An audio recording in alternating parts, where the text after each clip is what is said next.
I warned you it was going to happen. We're now out of free space, and you know what? Yes, we are paying so that we can keep all our old episodes online. And we're perfectly happy to do this, and we're perfectly happy to keep giving you this fine podcast completely free of charge. I mean, really, it's like 3 podcasts for the price of 1. But you know what?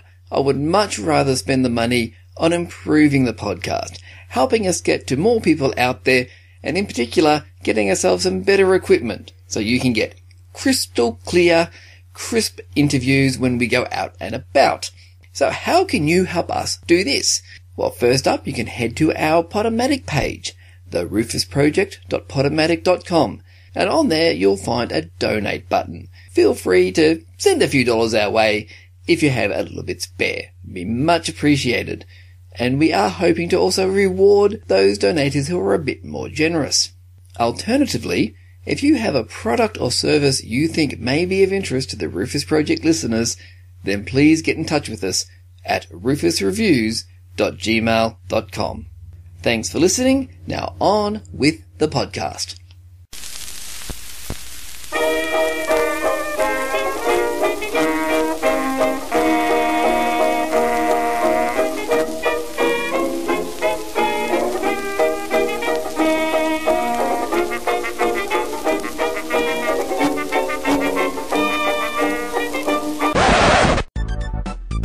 Hello and welcome to the Rufus Project.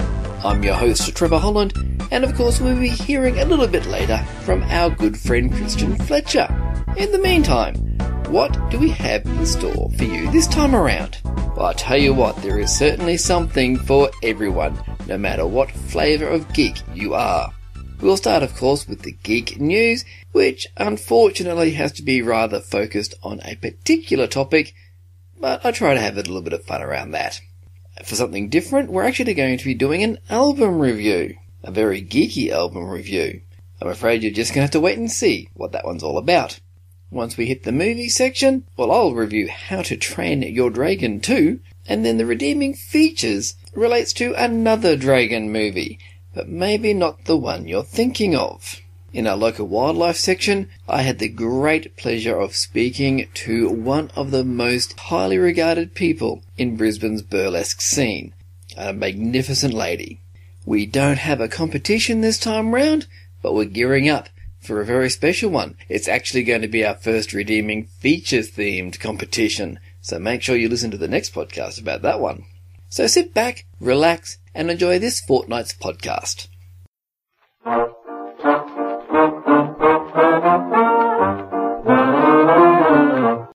I'll apologise in advance because the geek news over the past fortnight has been dominated by a particular topic. And before we get to that though, I thought I'd start with something a bit lighter, if still particularly concerning. Warner Brothers has proudly announced that they have purchased the rights to make a movie adaptation from the 1978 arcade classic Space Invaders. Space Invaders. Just think about that for a moment. Warner Brothers is planning on making a movie based on Space Invaders. It's apparently already in production too. It's happening. We can't stop it, no matter how hard we try. Space Invaders. The UK government has announced that they are backing away from their previous anti-piracy policy, which is strangely enough similar to what Australia has proposed to go into. Instead of having a 3 strikes policy with a graduated risk and ultimately removing people from the internet, no, the new anti-piracy scheme isn't going to actually penalise pirators. What they intend to do instead is that if you do get caught downloading something from the Pirate Bay or similar site, you're going to receive a notice. And that notice is going to say, "We see you've been downloading this. Hey, here are some legal alternatives for you to try." And after 3 strikes, nothing else happens. On the surface, this seems like quite a generous scheme, which is focusing on legal alternatives, which is a good thing. Critics of the scheme, however, are concerned that with more relaxed rules, people will get more careless with regards to hiding their high piracy of the internet shenanigans, which means that if they turn around and say, you know what, that's not going too well, we're going to go back to penalising people, it's going to be easier to find them. And of course, to bring this sort of scheme in Australia, the various entertainment companies would actually have to give us decent, legal and affordable alternatives, and we all know that's not going to happen anytime soon. And the reason I'm so sure that's not going to happen anytime soon is because the discussion paper, or the proposed discussion paper, being created by the Australian Attorney General's Department, was leaked online by Crikey.com. And even though the very first line, the very opening paragraph within this document said that the government is aware that piracy in Australia has a significant cause with regards to the lack of available content at a decent price, the rest basically completely ignores that particular facet of the whole argument and focuses instead on graduated response policies, blocking of websites, all that usual stuff, which the UK is in the process of dismantling. Funny that. But of course, the scheme does have its supporters. Well, Foxtel, anyway. And Village Roadshow have both stated their support for this particular scheme, but of course they're the ones who have got the most to lose if more content becomes available within Australia. The other thing that's come out from the leaking of this paper is the announcement that the Australian government will now be seeking submissions on the discussion paper. That includes the general public. Now, they haven't set up an actual website for it at this point, but you can easily find the discussion paper online. Have a look and then make your own submission by sending it through to the email copyrightconsultation@ag.gov.au. I suggest everyone keep an eye on this. This is actually a very, very important matter, because if the entertainment industry, who funnily enough have invested $4 million+ in the Australian government, made donations I should say, over the past few years, get their way, then the cost of it's going to be coming out of your pocket and my pocket, and basically anyone who wants to access the internet. Because under the Australian government scheme, the internet providers are going to be the ones that have to wear the cost. Oh, and there's some sort of advanced screening for this space movie that has a human, a green chick, a big bulky steroid dude, a raccoon, and a walking talking tree. But who wants to see that? I want to see that! Oh boy. Sorry, just geeking out again. Guardians of the Galaxy. I really want to see it this weekend.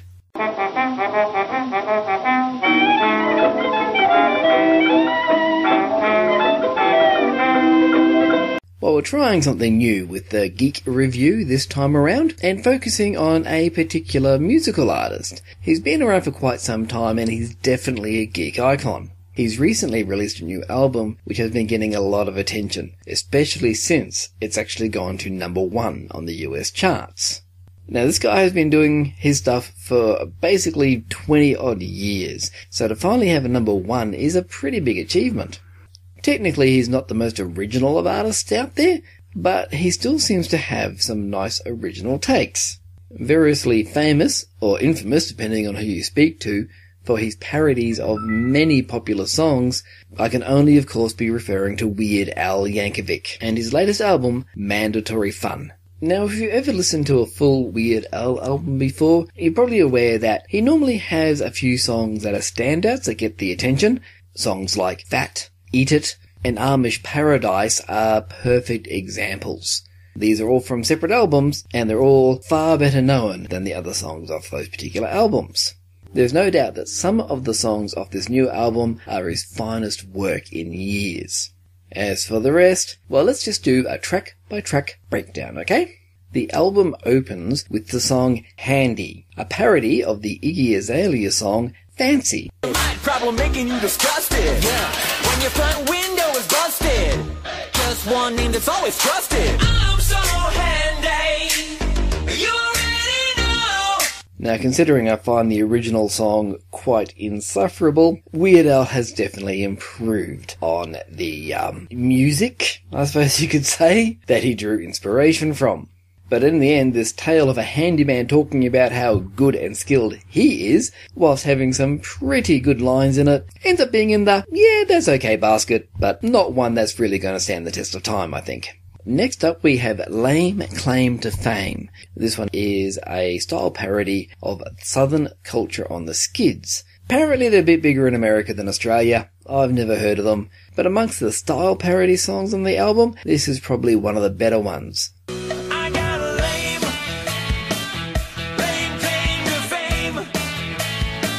Focusing on incidental and rather long stretch interactions with celebrities, it even includes a Kevin Bacon gag, which pretty much would have been essential and does help make this song complete. It's pretty enjoyable. Track 3, Foil, a parody of Royals by New Zealand artist Lord, does turn out to be probably the second best song on the album. I never bother with baggies, glass jars, Tupperware containers, plastic cling wrap, really a no-brainer. I just like to keep all my flavors sealed and tight with aluminum foil. It doesn't start off too promising. It's entertaining enough, being a bit of a discussion on the benefits of aluminium foil. The second verse takes a right turn into Bizarreville and really elevates this song from being just that's a decent parody, a la Handy, to, yes, this is Weird Al. This is good Weird Al. This is the Weird Al that we like.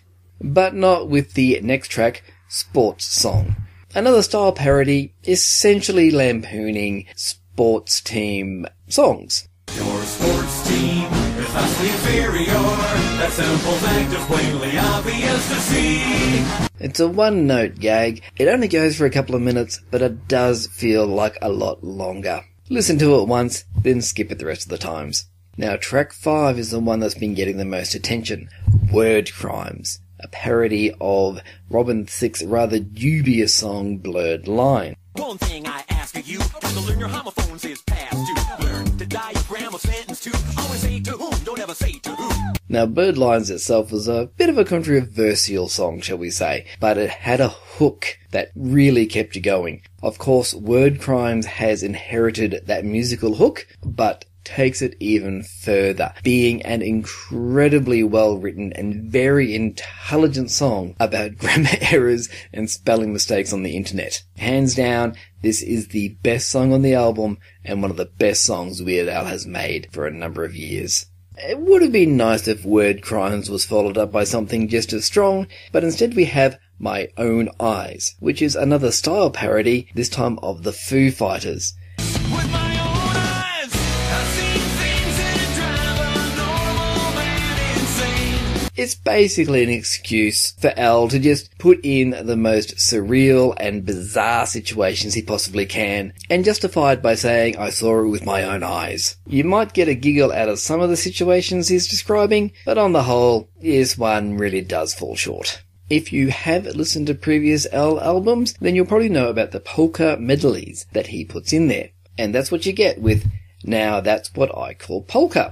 He doesn't bother parodying songs here. It is pure and simple, a medley of popular songs. This particular one includes things like Wrecking Ball by Miley Cyrus, Gangnam Style gets in there, Somebody That I Used to Know by Gautier. There you go, there's an Australian connection for you.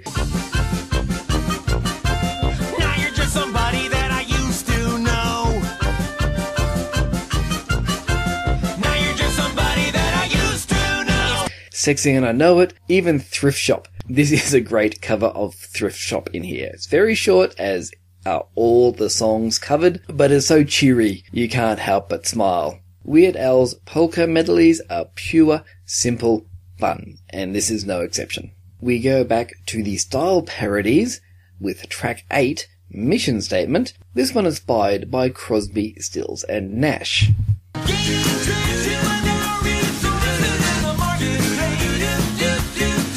Much like My Own Eyes, this one's really about putting as many inspirational business buzzwords into one song as possible. It does work better than My Own Eyes, and towards the end, again, it has a nice little hook, which raises it a bit higher than it could have been if it had just been the same gag all the way through, but it is also the second longest song on the album, and again, the gag behind it isn't really strong enough to support the whole song.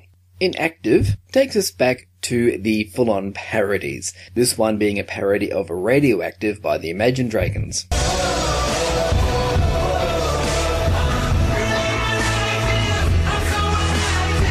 There are a few good gags in this tale of someone who is a complete lazy slob, but unfortunately that doesn't stop it being the weakest of the full parody songs. The next track turns to the Pixies for inspiration. Not one of their songs, is another style parody. This one called First World Problems. Some idiot just called me up on the phone. What? Don't they know how to text? OMG, I got first world problems. Interestingly, there's actually a female backing vocalist in this one. She only says one particular line during the chorus. It's just interesting that, well, it's actually Amanda Palmer from the Dresden Dolls. Or you may know her more as the wife of Neil Gaiman. Very talented woman. I think this song could have done with her being a bit more involved. Now, the gag is all in the title. It's a song about a guy complaining about minor, ridiculously insignificant problems. The scariest thing about it is you can actually imagine some people complaining about this stuff in real life. The penultimate track is one by the name of Tacky. It's also the final parody and probably the song that you should finish with. This one takes the insanely popular song Happy by Pharrell Williams.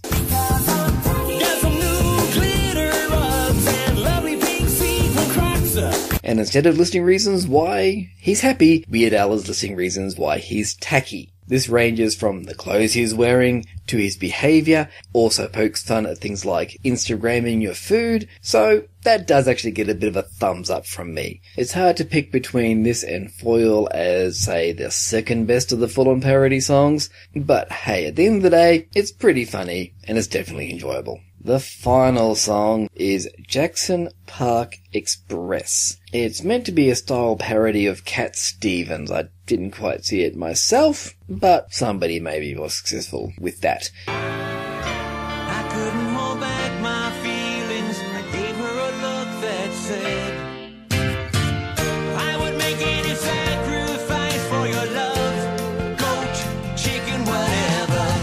It's an opus about two strangers exchanging glances on a bus, and Weird Al taking the perspective of the guy looking at a girl, interpreting what all the looks mean. It does go into some pretty bizarre, surreal, and just plain dark territory, but I really didn't find all that much to laugh at during this song. The biggest problem with this song, though, is that it goes for over 9 minutes. The gag in this one would have been hard-pressed filling in a normal length song.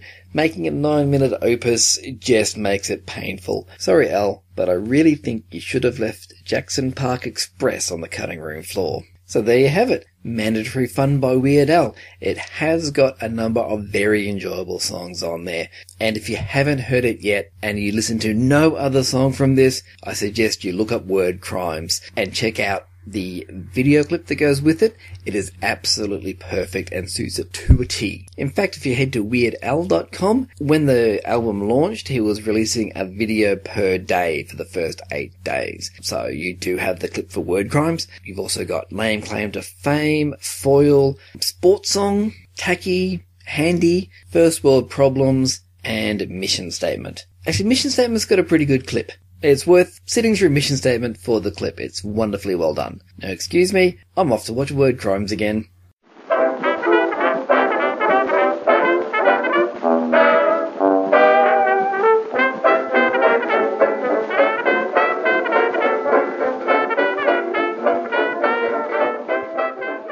Come on, bud. There's a whole other world of dragons out there. Unbelievable. How to Train Your Dragon 2 is an absolutely amazing movie, and you should definitely go and see it. What? You want me to tell you more? Seriously? Okay, fine. I'll do a proper review. Just for you guys, okay? Just for you guys.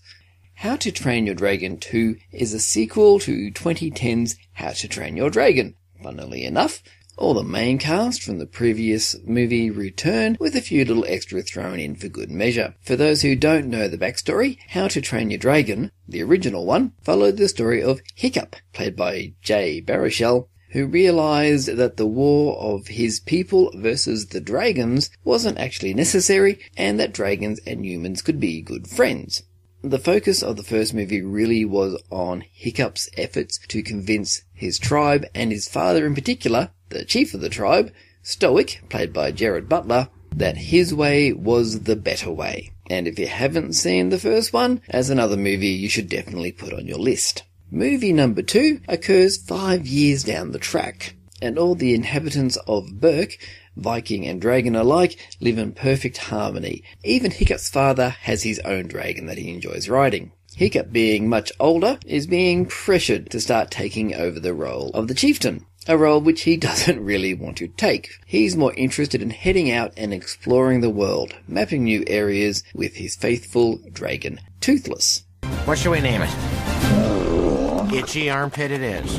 It's on one of these exploratory forays that he comes across the character Errett, played by Kit Harington, who is a dragon trapper. It's from the Dragon Trapper that Hiccup discovers that there are other dragon riders out there, and there's also the mysterious Drago, played by Jimon Hunsao, a man collecting dragons to make a dragon army. I alone control the dragons. Drago Bloodfist is a madman. One thing leads to another, and against his father's wishes, Hiccup sets off to confront and to convince Drago that there is also the better way. Along the way, he comes across the other new main character, Valka, played by Cate Blanchett, the mysterious dragon rider referred to by Errett, and, well, if you've watched the trailers, then you already know who this character is. Every dragon has its secrets. I'll show them all to you. Did you know about this? I won't spoil the mystery, but if you watch the trailer, there's no mystery left to spoil, okay? What follows is a stunningly realised journey of discovery. There's new dragons, and it really does focus on the growth of these characters. I mean, even if you just take this movie at surface level, you end up with a grand adventure with some very epic scenes involving battles with dragons and people running everywhere, which seem bigger than they actually are. They don't go for that long, but you recall them as much bigger than they were in the movie itself. They're stunningly well realised. And the dragons, especially the Alpha Dragon, are truly impressive. Performances are great, with more than one twist and turn to keep even the adults guessing. And for a movie that is really about the relationships between these various characters, the strongest relationship, the most amazing relationship, is that has developed between Hiccup and the dragon Toothless. You know that doesn't wash out. This friendship between this animated human and this animated dragon has to be one of the most convincing that I have seen in a movie for quite some time. If you take a bit of time to think about it though, and also dig below the surface, you'll realise that a lot of what happens actually has a deeper meaning. There's quite a bit of talk on how Toothless is the last known Night Fury, the dragon of his species. And so you realise that Hiccup's exploration of the world isn't just about discovering new lands and new people and new dragons, that he's also trying to help his best friend Toothless. The not-so-main characters don't get all that much of attention. There is a lot more focus on Stoic, Hiccup's father, for reasons I can't really go into without going into spoiler territory. But it's really good to see this very strong character develop further, and see this other side of him. You're as beautiful as the day I lost you.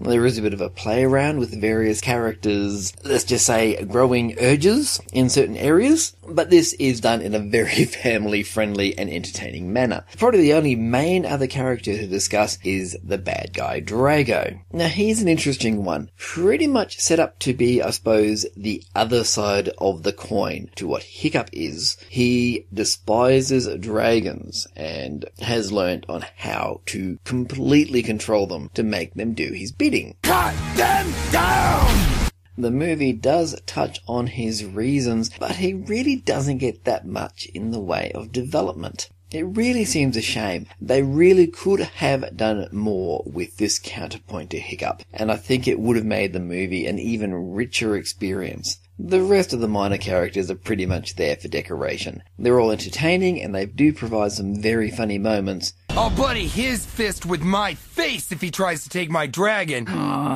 But even Astrid, being Hiccup's love interest from the first movie, doesn't have that much development, and is really there, I guess, as a support for Hiccup himself. But at the end of the day, How to Train Your Dragon 2 manages to surpass its very entertaining predecessor. The main characters have been allowed to grow and develop, and we get to go along for that ride. And in between all the comedy and the action, there are some genuinely touching moments that take this movie well above standard kids sequel fare. So let me finish up with what I started with. How to Train Your Dragon 2 is a magnificent movie, and you really must see it. Drago's coming for our dragons. We have to stop him. Together. Don't worry, bud.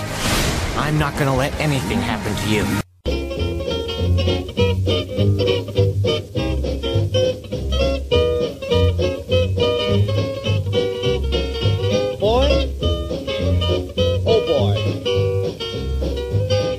Well, it looks like our redeeming features are pretty much turning into a team effort here.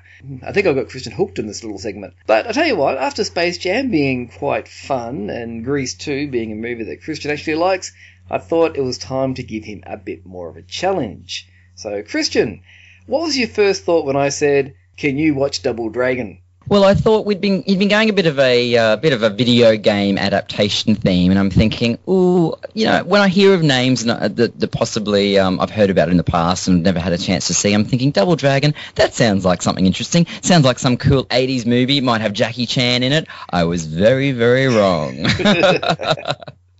So thank you for introducing me to a movie that I had, I suppose, I had heard of but had never seen before, because I'm definitely, with this interview coming at a bit of an angle of not being familiar with the movie nor the video game. So I was definitely looking at it with completely fresh eyes that are probably very, very scarred now.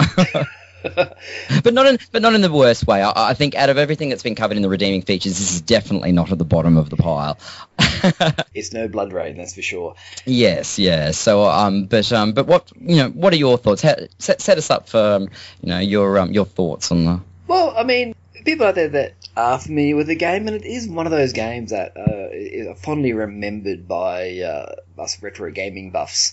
And in the game, you play one or two brothers, or you can have two people playing at the same time. One of their girlfriend gets kidnapped by a big bad guy with a giant machine gun, and you work your way through a series of areas fighting bad guys until, at the end, you rescue the girl, but in a twist, if you're playing two-player, you then have to fight each other to see who wins the girl. So, I mean, very simple plotline, very straightforward, and completely ignored for the sake of making this movie.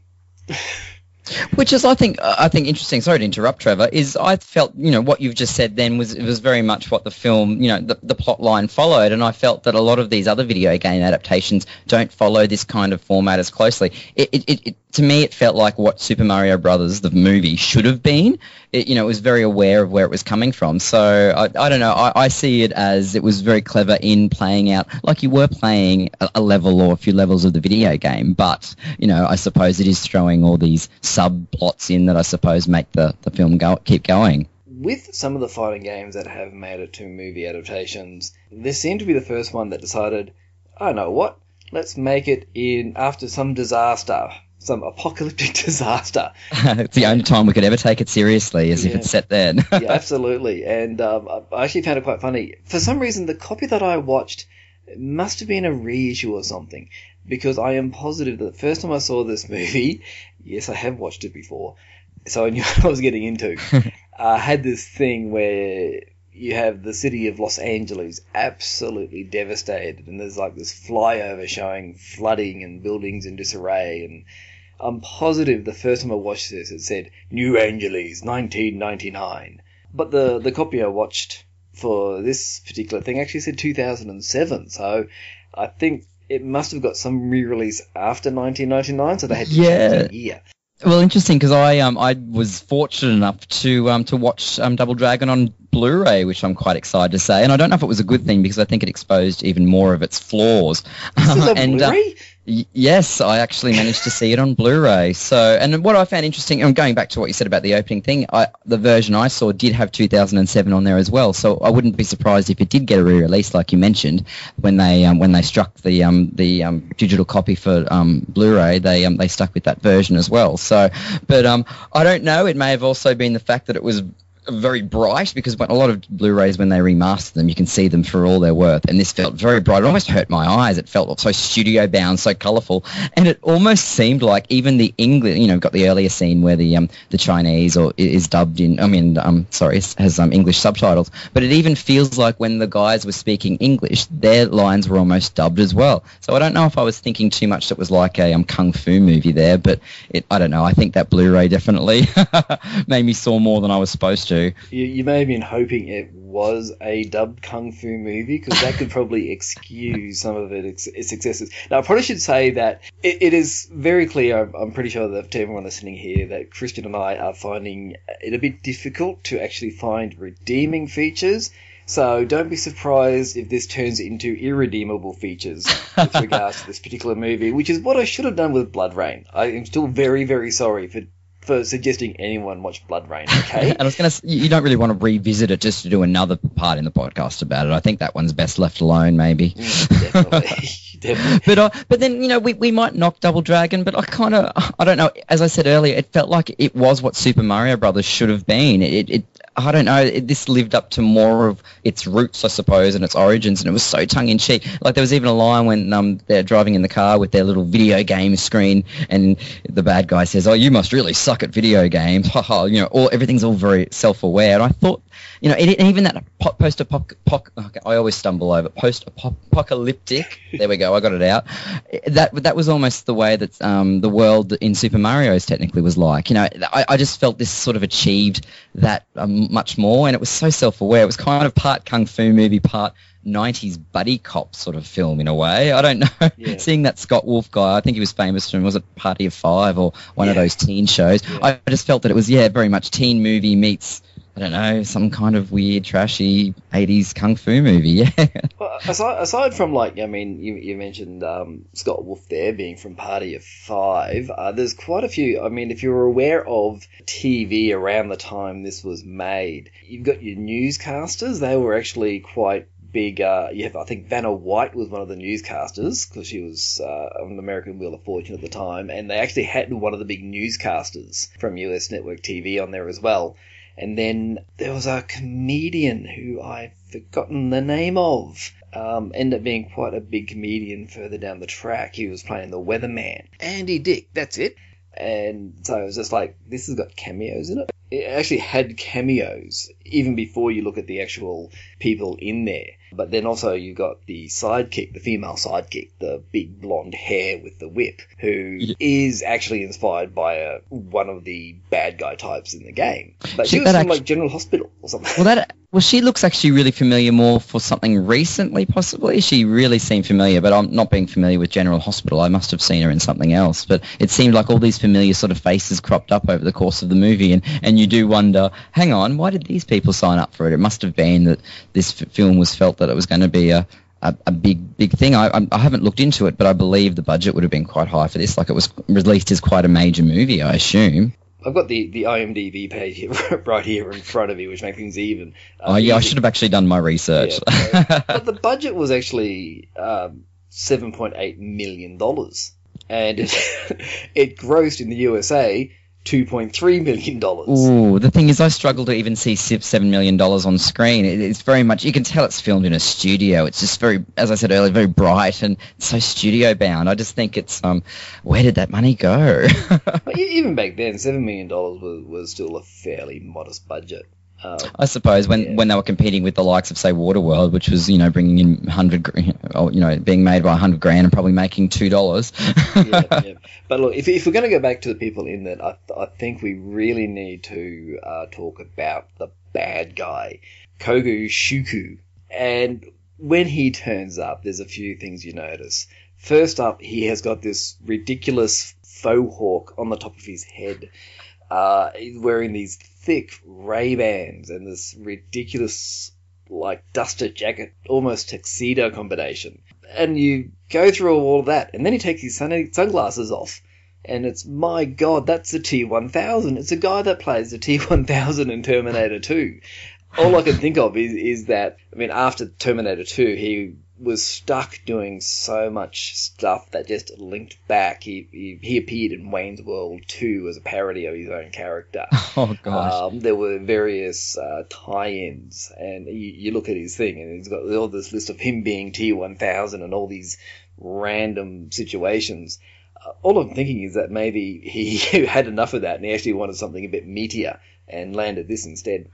Probably not the meaty role that he was necessarily after, but he definitely had a lot more to work with. He was almost, his look, going back to what he looked like, he was very much predating sort of the Matrix sort of look in a way. I don't know, but it still definitely had that early 90s feel about it. But not being familiar with him in Terminator, to me, I was thinking he was just some really bad Edward Norton impersonator, when he had the glasses on. As soon as he took them off, I was soon realised. And it was interesting. Even as it opened, I'm thinking to myself, oh my gosh, Johnny Depp narrated this. This is going to be good. And then I've since realised it's not actually Johnny Depp narrating it. But it's funny how the movie even opens like an 80s trashy martial arts flick, and it even has the big cartoony Double Dragon logo. I really like that, and I thought that it kind of, the rest of the movie played up to that kind of, benchmark that it's set by that, this very, tongue-in-cheek approach, but very 90s, definitely very 90s. Even though I was around then, I still find I struggle to remember a lot of things, but yeah, it's very representative of that time. Lines, one of the lines like, I'm sorry I had to kick your butt so bad, just things like that. It just, that's so early 90s. Yeah, there are some terrible one-liners in this, and I even noticed they even throw a Ghostbusters reference in at one point. Oh, yeah. One particular guy who gets mutated to be like a super big bad guy. He never actually ends up doing all that much. But they say he looks like the Stay Puft Marshmallow Man. Is that the guy they called Obobo, I think it was? Yeah. I think I've written it down. But, nothing can ever get out of my mind the sort of what the moment of Alyssa Milano feeding him with that big tube. Do you know the scene I'm referring to? That's something that'll probably stay with me for quite a while, unfortunately. So, yeah, there's some quite interesting set pieces and things in there. It's interesting, she pretty much went from there to being in the TV show Charmed, so she wasn't really, I don't think the film did too much for her career. I may be wrong. Well, considering, I think it was like the second lowest point in her career, and by the way, Alyssa Milano's in this. Just think about that for a second. Because I'm pretty sure between this and Charmed, there was another movie that I remember probably for the wrong reasons called Embrace of the Vampire or something, which was essentially borderline softcore porn, which I think is where she went to after this movie to prove that she was an adult actor, which I don't think, like this, probably didn't do her all that many favours. Yeah, but you'd see after, for those who do watch this movie, yeah, you'll see her and go, yeah, she kind of has almost hit rock bottom. She's trying to play almost a Tank Girl-esque character, and it just sort of fails miserably. Oh, that gang she is in charge of, it's like they turn up and they're all these hip kids on their rollerblades and skateboards and graffiti wearing colourful smocks, and you look like, okay, they're ready to pop and lock their way to justice. Exactly. Oh, back in good old the future, 2007 or 1997, depending on which print you're using. Mm-hmm. So, but I had a bit of a chuckle when there was even the reference. I thought this was funny to Madonna's still out and performing, or there's some reference to that, and I thought, it's funny because they believed that 10 years later she'd still be performing, and she was. And interesting, I found a connection that Jelly Bean Benitez, I think that's pronounced, who actually produced all of Madonna's early music, songs like Holiday and Borderline and stuff, actually was the music supervisor on this. So it's interesting they had that Madonna connection there. I was wondering if that was a reason for that. But yeah, the music is definitely very early 90s, and almost that, I don't know, it didn't do what Super Mario and Space Jam did and try to get an old song and make it new again. But nothing really stood out for me in the soundtrack. But we've got to find some kind of redeeming features, surely. Well, they did try to play off. We talked about the one-liners, and I think it probably may win an award for the most ridiculously worked-in one-liner, because obviously we're trying to reference a lot of, I suppose, other things that were around at the time. Madonna having the cameos by various people, and there's a section where Lash, who I actually had a name before, Christina Wagner, she's the one that played Linda Lash. Is she the blonde with the whip? The blonde with the whip, yeah. Oh, okay. Okay. And she and her and Alyssa Milano were, I guess, having a little bit of a fight, and it looks like that Lash is getting the upper hand, and she stands over Alyssa Milano and just goes, "Who's the boss now?" Oh, they no. went there. They actually went there. Oh, no. Oh, God. Yes, they just keep coming thick and fast, don't they? Yeah. Well, I wonder if we could we put down the one-liners as being redeeming features?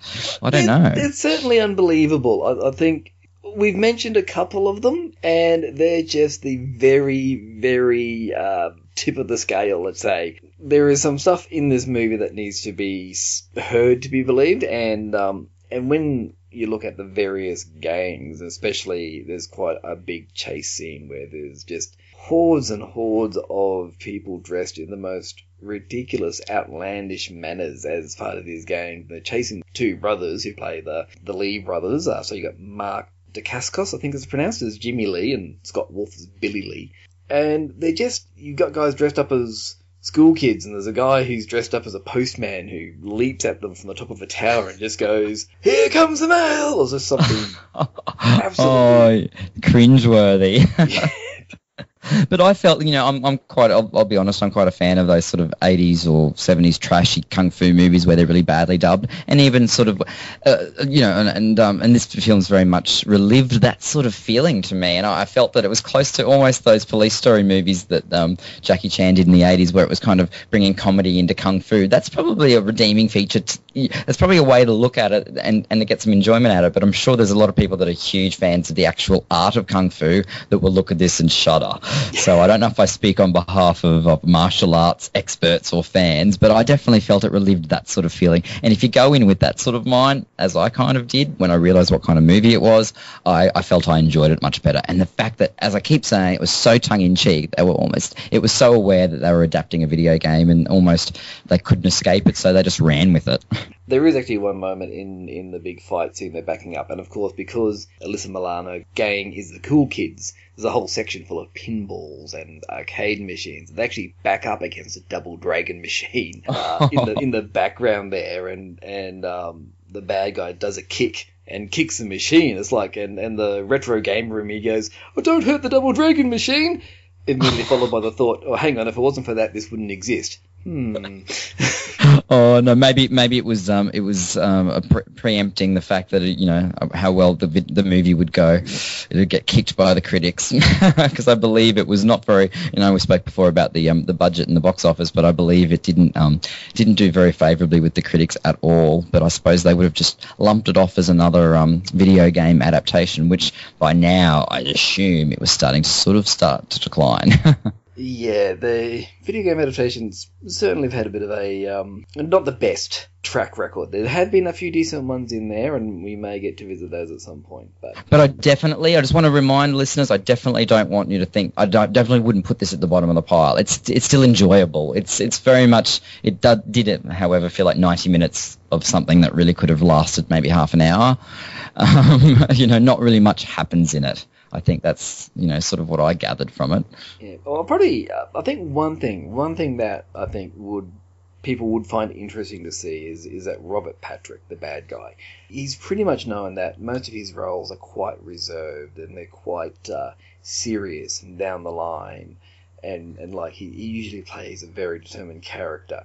I suppose you can say he's determined in this one, but if you ever want the opportunity to see the guy that played the T-1000 go absolutely nuts and just chew the scenery around him in this most amazing display of, I don't know what to call it, part tantrum, part determination, part villain big speech.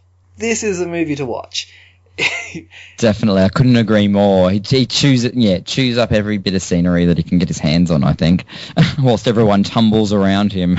Yeah, but I'll tell you what though, the Lee brothers, the main heroes, I suppose you could say, they're also give you your chance to see probably the most ineffective pair of heroes in a action movie ever. It's only right at the very, very end when they realise who they truly are that they actually do anything productive rather than just bumble their way through whatever situation is in front of them. They almost had this sort of partnership that was like, I know I keep talking about Super Mario Brothers, but it was this partnership that was very, very much almost the Mario and Luigi and what their relationship should have been in that other movie. So, well, I think Mario Brothers is probably the easiest comparison to make if you want to compare this to another movie. Oh, definitely, and I have not stopped at comparing them whenever I can. But I did think this achieved more than Super Mario. It achieved what Super Mario set out to do. This achieved it, I think, not necessarily in the best way, but it achieved that video game adaptation, and in many ways set the benchmark for what they really should be like, I suppose.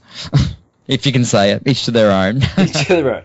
Yeah, I think this probably falls into the category of the sort of movie you should watch at least once.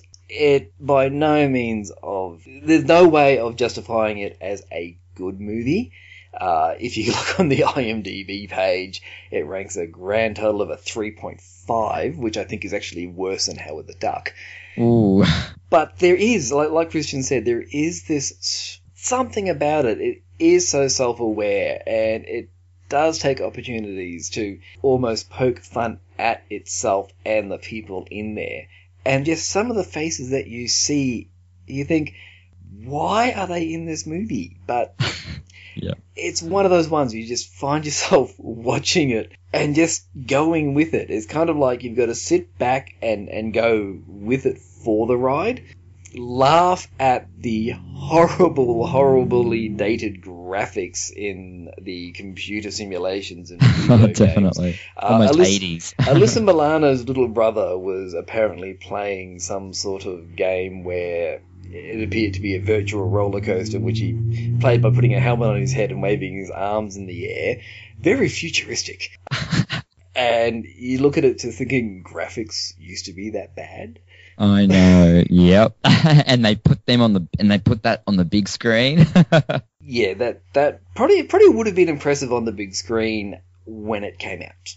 Yes, yeah, back in 1994. But we can look at, or was it 94? Or was it 94, wasn't it? Yeah, we can look at it 20 years later and go, okay, we have had a lot of developments, a lot. Oh, actually, I've just found a very interesting association. Alyssa Milano's little brother was played by Corey Milano. So, if you ever want to see what Alyssa Milano's little brother looks like, here's your chance. There you go. I'm sure we'll have so many listeners that will say, I've always wanted to know what he looked like. There you go. There it is. There's your compelling reason to watch this movie. Oh, Mission solved. I wonder if he plays her little brother in Charmed as well. It definitely wouldn't be in that movie in the middle that you were talking about. I think I don't think anyone involved in Alyssa Milano's family would have been allowed near that set. Especially after Double Dragon. She probably killed the career for that guy. Oh, dear. But yeah, so no, I look forward to hearing what the thoughts of the listeners are from Double Dragon, if they're game enough to try it, but I definitely recommend it. When I say recommend it, I'm just pointing out, recommend seeing it at least once. Yes. It's a movie that does need to be seen to be believed. And if you do watch it, if we have somehow convinced you from, I don't know, this ramble about all the things we found ridiculous in it, then let us know what you think of us actually pointing you in that direction. And if you're, you might be the Double Dragon fan club president, please let us know. We want to see what compels you to be obsessed with this movie. If you're the Double Dragon fan club president, I want to interview you. So stay tuned, listeners. He could be on the next podcast. Excellent. Well, that said, he could be the president. Whether there's any members, that's the main thing. Sorry. That's fine. Again, I will be very interested to know if we actually have convinced anyone this time around. So, well, Christian, thank you very much. Thank you for agreeing to watch Double Dragon. No worries, Trevor. Always up to watch a bad, awful / redeeming movie. Excellent. And, I was just wondering, how are we going to top this one next time? Ooh, I'm sure we'll come up with something. If you've got any suggestions, anything that you want to challenge us to find good things about, again, let us know. We'll be listing all the ways you can contact us a little bit later on in the podcast. Yeah, thank you, Christian. Cool, thank you.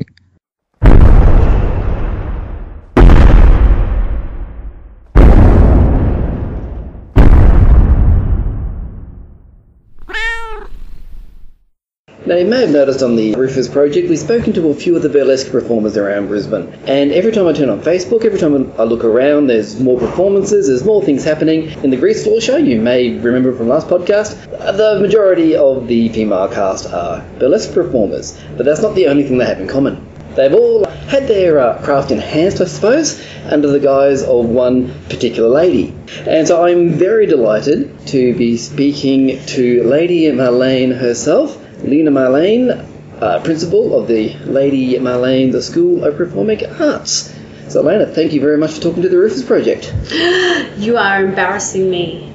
As much as you're embarrassed, I'm embarrassed. How fun this is going to be, though. Here, shoot!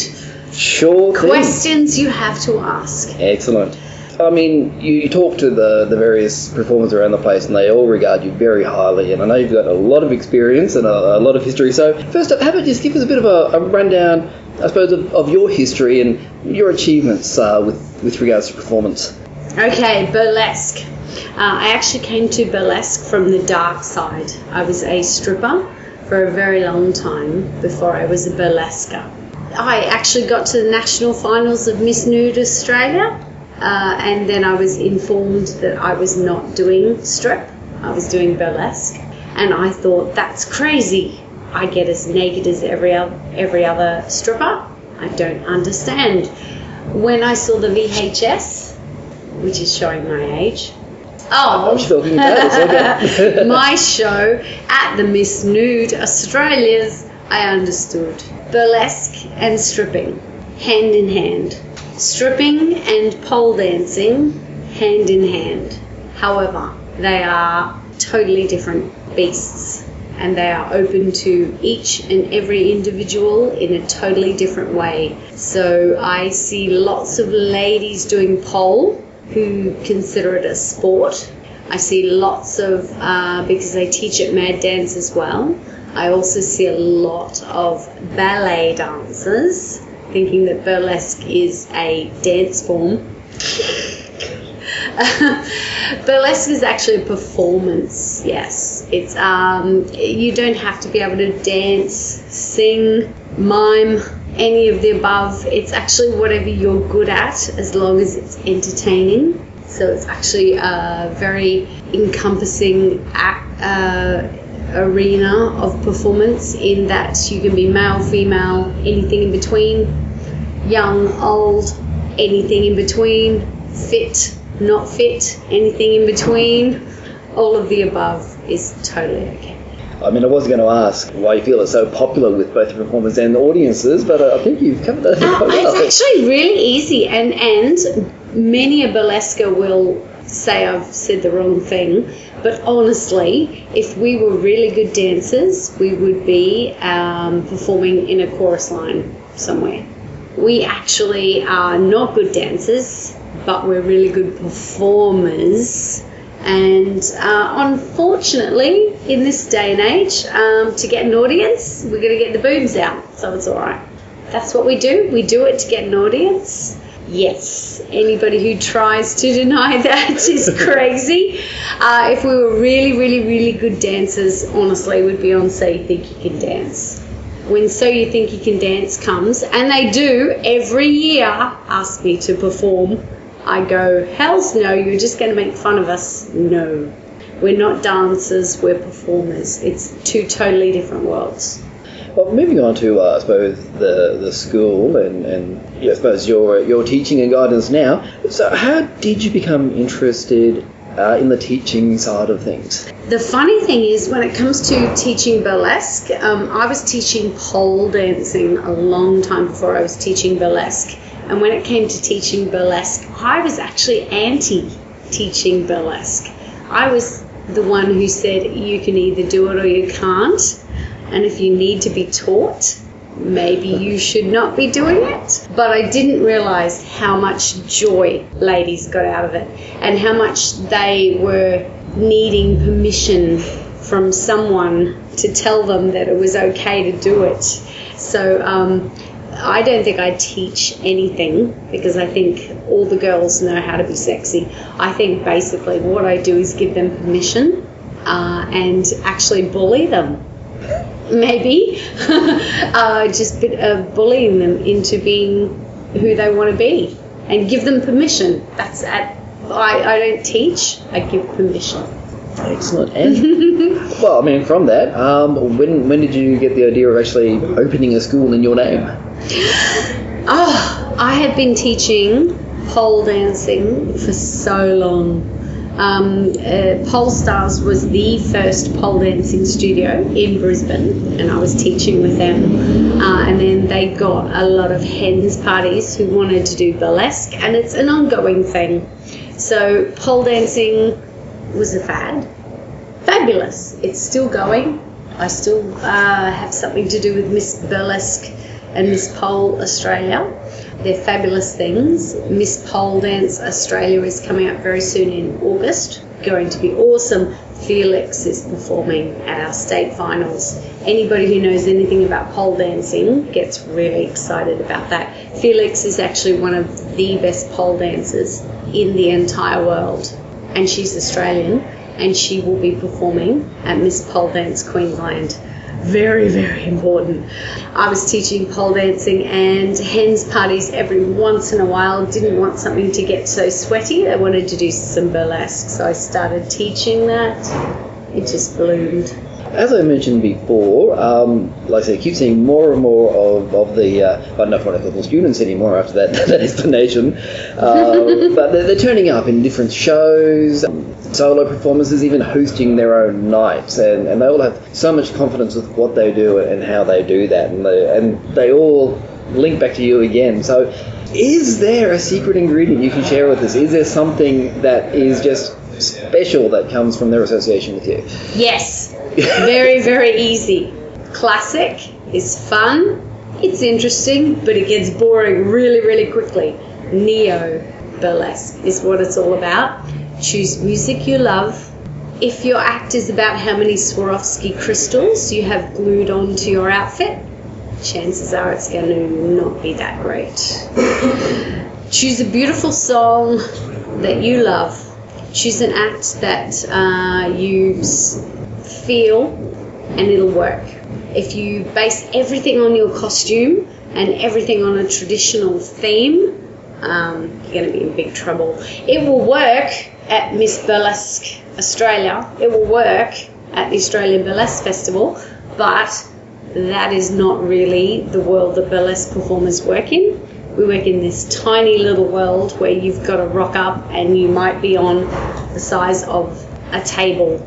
You might be on the size of a stage that is massive with curtains. You might be on the size of a stage that is a chair, the chair that you brought with you. You never know what stage you're going to work on. So being adaptive and being burlesque / cabaret is far more important than sticking Swarovski crystals onto your corset, which unfortunately is the way things look like they're going, but it's not the way the world actually works. If there's somebody out there who I suppose, wants to get a bit of that magic, a bit of that extra confidence, and they want to, say, join your school or have some assistance. I believe there's also singing classes as well as various other diverse talents being coached. So what's their best way to find you? Well, we are actually the perfect school to join, because not only do we have all the burlesque, everything from traditional to neo to gothic to strip dance, we also have pole dancing, aerials, vocals, stage play. Most importantly, we have boylesque / drag king. So we are actually all encompassing. Male, female, young, old, big, small, dance experience, no dance experience. We actually welcome everybody. So we actually have term 5 starting up in August. That's the one to join. 3 classes. Join any 3 classes and you can come to basically everything. So yeah, you can actually, I actually don't want to teach you how to just perform in front of a mirror. I want to teach you how to perform in front of other people and your partner and your friends and family. So we actually have classes in absolutely everything, really. Hula hoops, aerials, burlesque, boylesque, drag king, vocals, stage play, you name it, we've got it. And so how will they find you? www.ladymylanes.com.au. Facebook, easy to find because there's pictures of us all over the place. We just performed at Viva, which was a big extravaganza on the Gold Coast that was nothing but Elvis, which was hilarious because who should they come to but me? Because they went, oh, we want one Elvis show. And then about a week before, they went, oh, can we maybe get 4 Elvis shows? And I went, of course, because I love Elvis.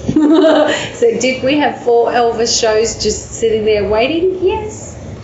So we had multiple Elvis shows, hula hoop Elvis shows, burlesque Elvis shows, group Elvis shows. It's awesome.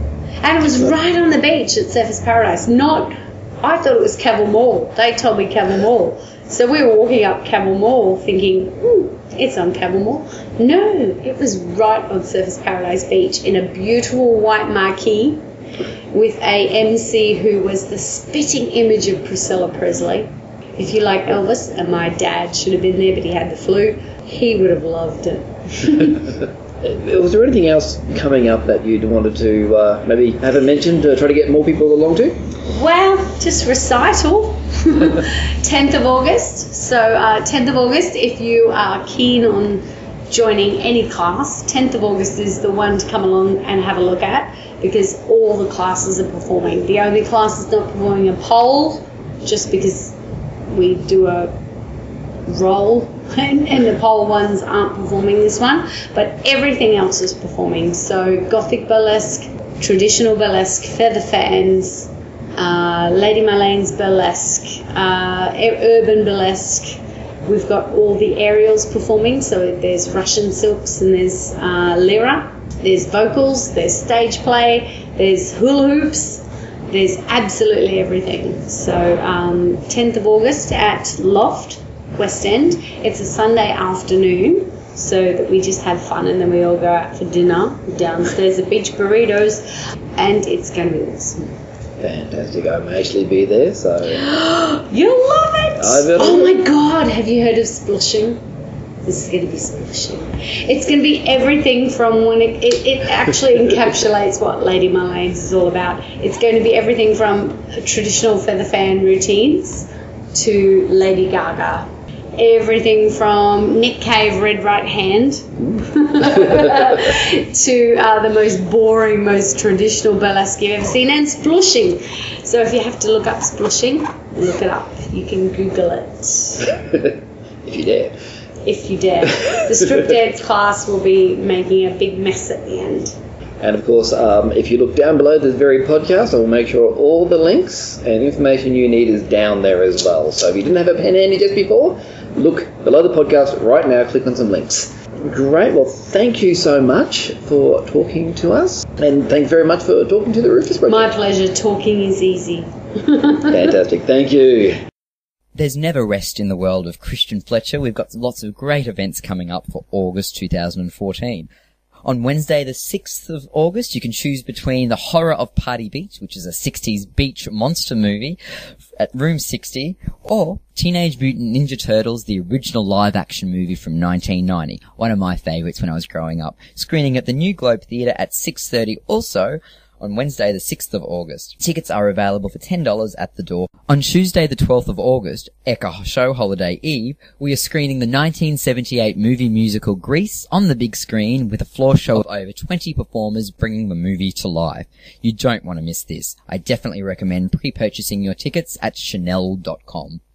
If Grease isn't your bag and Tarantino more is, on Tuesday the 12th of August, the New Globe Theatre is screening the 1994 cult classic Pulp Fiction at 6:30pm.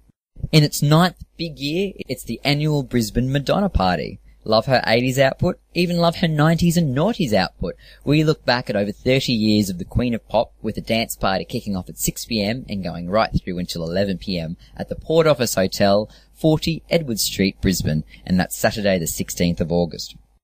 If you prefer a bit of rock and roll, a bit of Elvis, a bit of Buddy Holly, a bit of the classic rock in the iconic years, how about heading to the Port Office Hotel on Saturday the 30th of August for the 50s and 60s jukebox hits? All your favourites in one afternoon with a licensed bar and themed performances. For full details about upcoming events, head to www.christianfletcher.com or find Christian Fletcher on Facebook and we'll give you all the updates. I look forward to seeing you at an event very soon.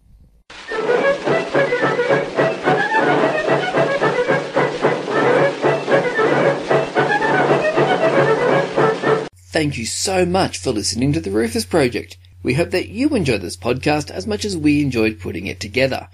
Of course, if you want to give us your feedback, suggestions or requests, you can easily find us on Twitter, Facebook, YouTube, or on our Podomatic page, therufusproject.podomatic.com.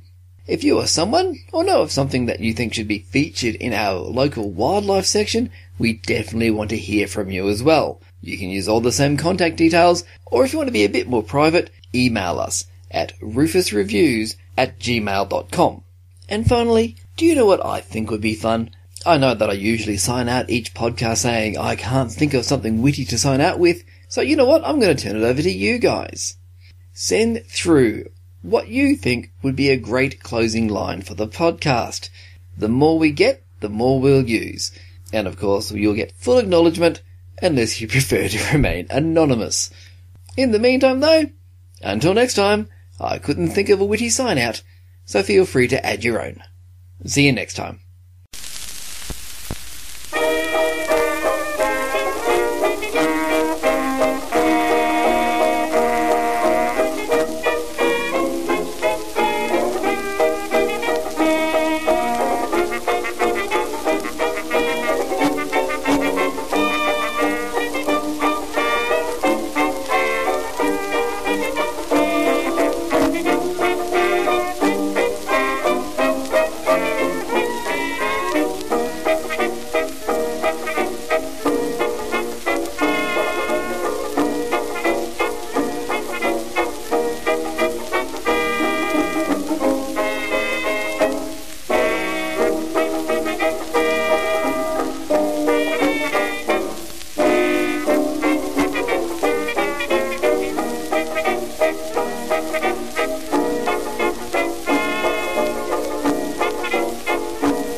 If they're going to insist on making a Space Invaders movie, then they really need to use a Space Invaders song done by that band Player One from 1979.